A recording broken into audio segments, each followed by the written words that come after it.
अगर तुमने ये दोनों नहीं उठाए तो मैं तुम्हें गारंटी देता हूं तुम कयामत तक पढ़ोगे, तुम्हारा सिलेक्शन नहीं होगा। कि नहीं मानता, मैं पुरानी परंपरा रीत रिवाज नहीं मानता, जाओ जो करना है कर लो। उस आदमी ने अपनी तकदीर बदली किसके बल पे?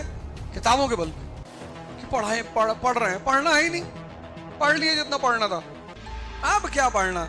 ग्रेजुएशन कर लिए, पोस्ट ग्रेजुएशन कर लिए, IIT करके आए हो।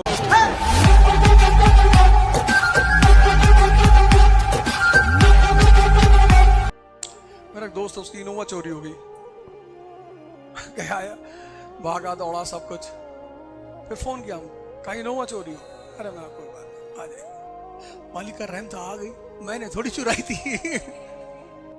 छोटी मोटी बातों के लिए मुझसे आके कहते हैं यार मेरा ट्रांसफर करवा दो यार। 97% मार्क्स, अच्छी बात है, लाना चाहिए, वो बुरा नहीं।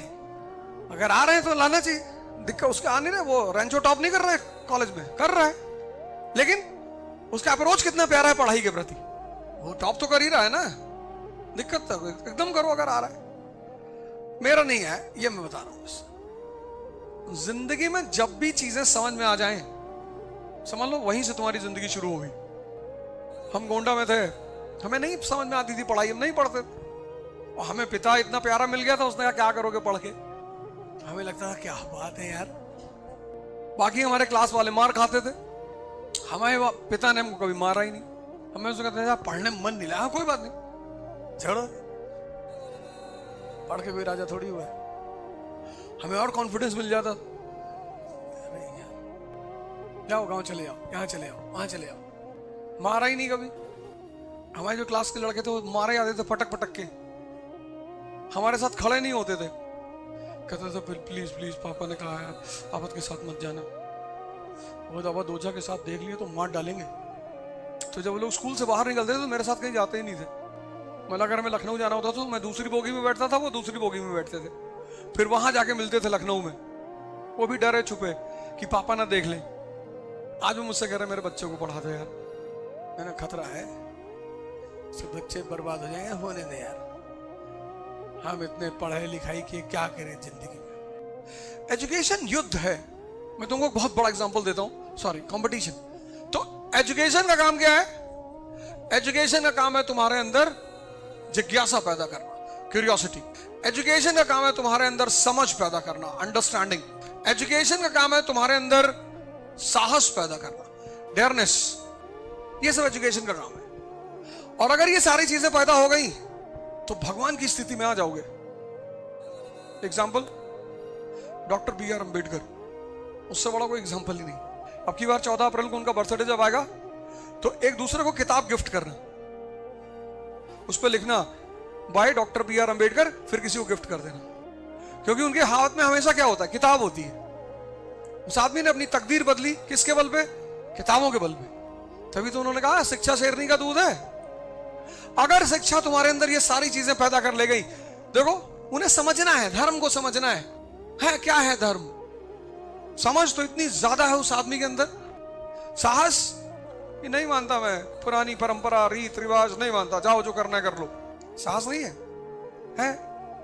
तो फिर उस आदमी ने पूरी दुनिया में जितने लोग परेशान थे, जाति नहीं, सिर्फ दलित परेशान है, ब्राह्मण नहीं परेशान है, मुसलमान नहीं परेशान है, तो दुनिया में जितने भी लोग परेशान हैं, सबके लिए डॉक्टर अंबेडकर ने कहा कि अगर तुम अपनी परेशानी से बाहर निकलना चाहते हो तो ज्ञान को पकड़ लो, सबसे प्यारा रास्ता है।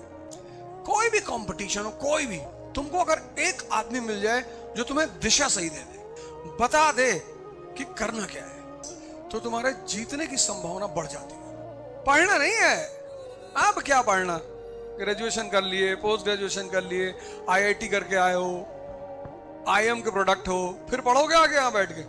तो तुम्हें सबसे पहला काम क्या करना है कि उस युद्ध के मैदान को समझना है। कंपटीशन मतलब युद्ध का मैदान, और तुम्हें उस युद्ध के मैदान को समझना है। वो जो तुम्हारा बैटलफील्ड है उसको तुम्हें समझना है। और बैटलफील्ड को समझने के लिए दो सबसे इंपॉर्टेंट चीजें। पहला, सिलेबस।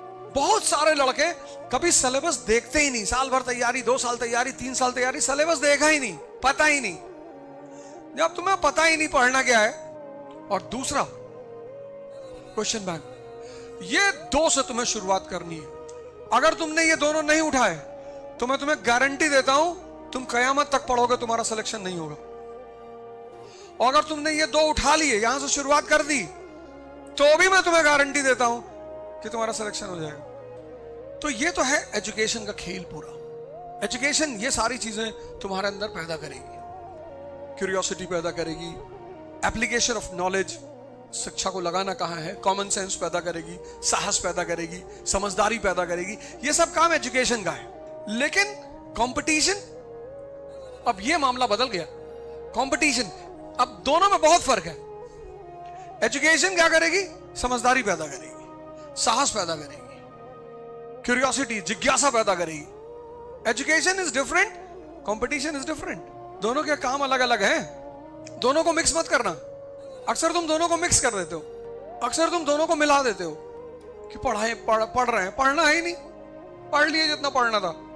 अब राजनीति में तुम डीएम बंगले के सामने नारा लगा रहे हो, महाराष्ट्र सीएम हाय हाय, और अकेले खड़े हो।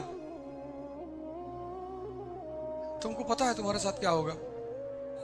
एक हाथ टेढ़ा हो जाएगा, एक आंख ऐसे दब जाएगी तुम्हारी, और तुम्हारे साथ 50,000 लोग हैं, तुम नारा लगा रहे हो। सोचो ये बेचारे अकेले नारा लगा रहे। और तब इनको इतनी चीज मिली। तब से पहला कंपटीशन में काम क्या होता है?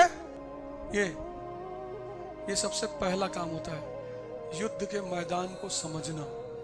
कहां से समझोगे? शिक्षा का काम क्या है? क्यूरियोसिटी। शिक्षा का काम क्या है? साहस। लेकिन कंपटीशन का पहला काम क्या है? युद्ध के मैदान को, तभी तो लड़ोगे। 90% लोग नहीं करते, करते ही नहीं, करते ही नहीं। मैंने तो देखा लोग मिलने आते हैं, 4 साल से तैयारी कर रहे हैं। अंशौल देखे मेंस का? नहीं सर, नहीं। सऊदी ले जाएंगे, ऊंट के पीठ पे बैठा दौड़ाएंगे तुमको। और नहीं, तुम 400 ईयर से तैयारी करोगे तो कुछ नहीं होगा तुम्हारा। तुमको पता ही नहीं क्या पढ़ना है और कैसे पढ़ना है। No sir, I have done 3 coaching, you do 300 coaching. अब रावण को कहीं भी मारो, जब तक तुम उसकी नाभि में नहीं मारोगे मरेगा नहीं? मरेगा। भीष्म पितामह को मारना है, शिखंडी को लाके सामने खड़ा कर देना, बस सिंपल। आईएएस बनना है। अब यहां पर मामला बिल्कुल चेंज हो जाएगा। अब कंपटीशन में कौन कौन है? तुम हो एक्स, तुम्हारे साथ भीष्म पितामह भी कंपटीशन दे रहे हैं, द्रोणाचार्य दे रहे हैं कंपटीशन, 3 लाख किताबें पढ़ रखी है। कर्ण तुम्हारे साथ कंपटीशन दे रहा है। महाभारत बड़ी प्यारी चीज है। तुम समझते हो कि महाभारत का मतलब कोई धार्मिक किताब? हाँ, दर्शन।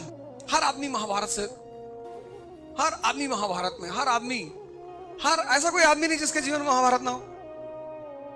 और हर आदमी जो महाभारत, चूंकि हर आदमी महाभारत में, अब इन सबके साथ कृष्ण किसके साथ रहेंगे?